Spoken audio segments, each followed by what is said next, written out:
নমস্কার বন্ধুরা, মালবিকার হেসেলে সকলকে স্বাগত। এখন রথ, আর রথ মানেই রথের মেলা।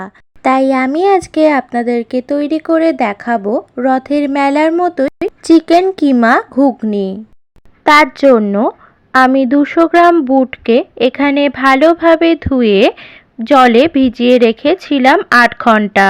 এবার 8 ঘন্টা পর এই বুটের ডালটাকে নুন আর হলুদ দিয়ে প্রেসার কুকারে 2টো সিটি দিয়ে সেদ্ধ করে নিয়েছি। 2টো সিটি আর 8 ঘন্টা ভেজানোর জন্য ডালটা কিন্তু সেদ্ধ হয়ে গেছে প্রায়। বাকি 10% রান্না করার সময় সেদ্ধ হয়ে যাবে। এবার কড়াইতে রিফাইন্ড তেল দিয়ে দিলাম। তেল গরম হয়ে এলে এবার এতে দিয়ে দেব 2টো দারচিনি, 2টো এলাচ এবং 2টো লবঙ্গ, একটা বড় পেঁয়াজ, হাফ ইঞ্চি আদা, 7-8টা রসুনের কোয়া এবং 3টে কাঁচা লঙ্কা একসাথে পেস্ট করেছিলাম, সেই পেস্টের 2 চা চামচ দিয়ে দিলাম। পেঁয়াজ রসুন আদাটাকে ঘুগনির ক্ষেত্রে অত ভালো করে ভাজতে হবে না, 15 সেকেন্ড মতো ভাজলেই হবে। এবার এতে দিয়ে দিচ্ছি 1 চা চামচ হলুদ গুঁড়ো, 1 চা চামচ ধনে গুঁড়ো, 1 চা চামচ জিরে গুঁড়ো, 1 চা চামচ কাশ্মীরি লঙ্কার গুঁড়ো এবং 1 চা চামচ লঙ্কার গুঁড়ো। এবার মশলাগুলোকে ভালো করে মিশিয়ে নিতে হবে।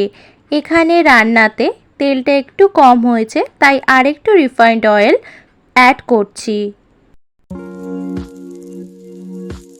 মশলাটা ভাজা হয়ে গেলে এবার এতে দিয়ে দেব ছোট করে কেটে রাখা একটা আলু। আলুটা এবার মশলাটার সাথে মিশিয়ে নেব আর আলুটা এর সঙ্গে ভেজে নেব।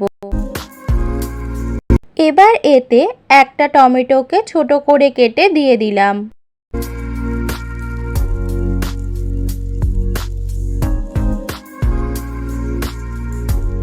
এবার এতে দিয়ে দিচ্ছি স্বাদ মতো লবণ। এবার আলু আর টমেটোটাকে একসঙ্গে ভেজে নেব।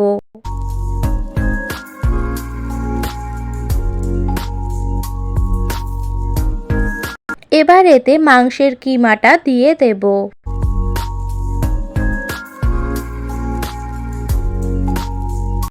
মাংসটা দিয়ে এবার ভালো করে কষে নিতে হবে। মাংসের পিসগুলো যেহেতু ছোট, তাই সেদ্ধ হতে বেশি সময় লাগবে না।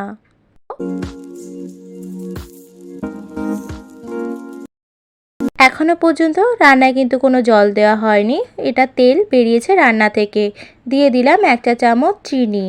চিনিটাকে এবার ভালো করে মিশিয়ে দেব।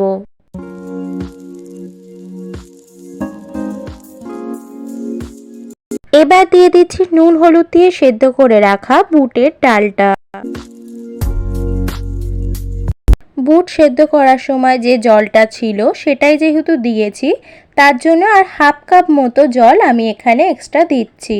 আপনারা আপনাদের পরিমাণ মতো জল এখানে বুঝে দেবেন। এবার কিছুক্ষণ ঢাকা দিয়ে রেখে বাকিটা সেদ্ধ করে নেব। 7-8 মিনিট পরে ঢাকনা খোলার পর ঘুগনিটা কিন্তু আমার প্রায় এখানে হয়ে এসেছে। আর সেদ্ধ হতেও বেশিক্ষণ নেয়নি, কারণ বুটের ডালটা আমি প্রথমেই প্রেসার কুকারে 2টো সিটি দিয়ে 90% মতো সেদ্ধ করে নিয়েছিলাম। এবার এতে দিয়ে দিচ্ছি 1 চা চামচ গরম মশলার গুঁড়ো আর ধনে পাতা কুচি। ভালো করে মিশিয়ে নিতে হবে। আর 2-3 মিনিট মতো ঘুগনিটাকে ফুটিয়ে নিলেই কিন্তু ঘুগনিটা তৈরি হয়ে যাবে। ঝোলটা এই অবস্থাতে ঘুগনিটা এবার নামিয়ে নেব। এবার ঘুগনিটাকে সার্ভ করে দিচ্ছি। এইভাবে কিন্তু আপনারাও বাড়িতে বানিয়ে ফেলতে পারেন রথের মেলার মতোই ঘুগনি। এর উপর আপনারা লেবুর রস বা তেঁতুলের জল দিয়ে সার্ভ করতে পারেন। ঘুগনির ওপরে এবার ছড়িয়ে দিচ্ছি পেঁয়াজ কুচি, দিয়ে দিলাম ধনে পাতা কুচি আর দিয়ে দিচ্ছি কাঁচা লঙ্কা কুচি। আমার রেসিপিটি আপনাদের কেমন লাগলো কমেন্ট করে অবশ্যই জানাবেন আপনাদের মতামত। ভালো লাগলে লাইক করবেন, শেয়ার করবেন, সাবস্ক্রাইব করবেন আমার চ্যানেলটিকে। ফিরে আসবো পরের দিন নতুন রেসিপি নিয়ে।